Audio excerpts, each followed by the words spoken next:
কি আসলে স্বাধীন? আমার তো মনে হয় না স্বাধীন। আমরা কোনো স্বাধীন নাগরিক না। আমরা এখনো, আমার মনে হয় যে 1971 সালে যে দেশ স্বাধীন হয়েছে সেটা শুধু শেখ পরিবারের জন্য, আমাদের জন্য না। যদি আমরা স্বাধীন হতাম আসলেই, তাহলে আমরা আমাদের বাক স্বাধীনতা পেতাম।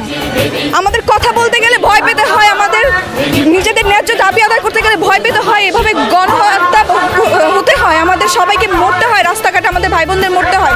দেশ তাহলে কোথায় স্বাধীন? স্বাধীন শব্দটাই উচ্চারণ করা যাবে না। আমরা এখনো স্বাধীন না। স্বাধীনতা এখন হবে যদি এই সরকার পদত্যাগ হয়। তাহলে এই বিচার আসলে, এই সঠিক বিচার চাইবো আল্লাহর কাছে, আর কারো কাছে না। বিচার আসলে কেউ, এই সরকার কখনোই করতে পারবে না, আর হবেও না সঠিক বিচার। তাই আমি চাই যে সরকার পদত্যাগ করুন। বললাম তো আমি আমার দেশে স্বাধীনই না, নিরাপদ থেকে